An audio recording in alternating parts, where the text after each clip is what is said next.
दोस्तों, असत्य से सत्य के मार्ग पर चलकर महाज्ञानी बनने वाले महर्षि वाल्मीकि का जीवन प्रेरणादायक है, जो क्रूरता से दया, सबलता, दृढ़ता की ओर जाने वाला है।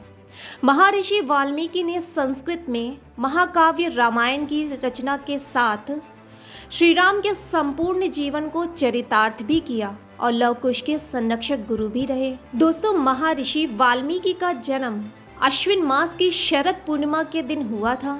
महर्षि वाल्मीकि के जन्म के बारे में कोई स्पष्ट प्रमाण तो नहीं है, लेकिन पौराणिक मान्यताओं के अनुसार उनका जन्म महर्षि कश्यप के अदिति के 9वें पुत्र वरुण और उनकी पत्नी चक्षुणी के पुत्र के रूप में माना जाता है। भृगु ऋषि इनके बड़े भाई थे। इस साल 2022 में वाल्मीकि जयंती 9 अक्टूबर को है। धार्मिक कथाओं के अनुसार एक पक्षी के वध पर जो श्लोक महर्षि वाल्मीकि के मुख से निकला था, वह परमपिता ब्रह्मा जी की प्रेरणा से ही निकला था और यह बात स्वयं ब्रह्मा जी ने उन्हें बताई भी थी। दोस्तों, उसी के बाद ही उन्होंने रामायण की रचना की थी। माना जाता है कि रामायण वैदिक जगत का सर्वप्रथम काव्य है। रामायण की रचना महर्षि वाल्मीकि ने संस्कृत भाषा में की थी और इसमें कुल 24,000 श्लोक हैं। तो चलिए दोस्तों, हम आपको वाल्मीकि जयंती का शुभ समय और मुहूर्त बताते हैं। इस साल पूर्णिमा तिथि 9 अक्टूबर को सुबह 3:40 से शुरू हो रही है, जो कि अगले दिन 10 अक्टूबर रात 2:24 पर समाप्त होगी। दोस्तों, इस दिन सर्वार्थ सिद्ध योग सुबह 6:25 से शाम 4:20 तक रहेगा, जो धन समृद्धि में बढ़ोतरी देकर जाने वाला है।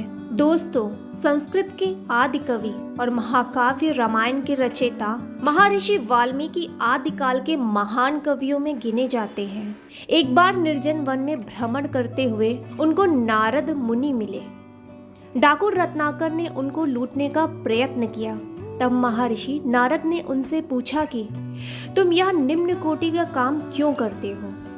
इस पर डाकू रत्नाकर ने जवाब दिया कि वह अपने परिवार का पेट पालने के लिए यह काम करते हैं। इसके बाद महर्षि नारद ने उनसे प्रश्न किया, जो अपराध तुम अपने परिवार का पेट पालने के लिए करते हो, क्या उस पाप में तुम्हारा परिवार भी भागीदारी बनने के लिए तैयार है? यह सुनकर रत्नाकर अचंभे में पड़ गए। इसके बाद महर्षि नारद ने डाकू रत्नाकर से कहा कि जिस परिवार के लिए तुम यह पाप कर्म कर रहे हो, वह यदि इसमें भागीदारी बनना नहीं चाहता है, तो फिर किसके लिए यह गलत काम कर रहे हो? इतना सुनते ही डाकू रत्नाकर ने महर्षि नारद के चरण पकड़ लिए और तपस्या का मार्ग अपना लिया और वन में जाकर समाधि में लीन हो गए। जिस समय महर्षि नारद ने रत्नाकर को सत्य का ज्ञान करवाया था, उस समय उन्होंने रत्नाकर को राम नाम जपने का उपदेश भी दिया था, लेकिन उच्चारण की दिक्कत के चलते वह राम राम का जप नहीं कर पा रहे थे। तब महर्षि नारद ने राम राम की जगह मरा मरा का जाप करने की उनको आज्ञा दी। इस तरह डाकू रत्नाकर सच्चे दिल से मरा मरा का जाप करते हुए महर्षि वाल्मीकि बन गए। दोस्तों, उसी के बाद ही उन्होंने रामायण की रचना की थी।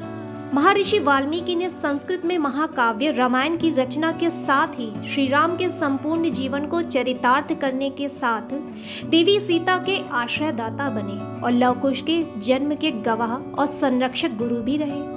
वाल्मीकि ने अपने कठोर तप और परिश्रम ज्ञान से अपने जीवन के बुरे कर्मों को धुल दिया था और आखिर में महर्षि के रूप में संसार में प्रसिद्ध भी हुए।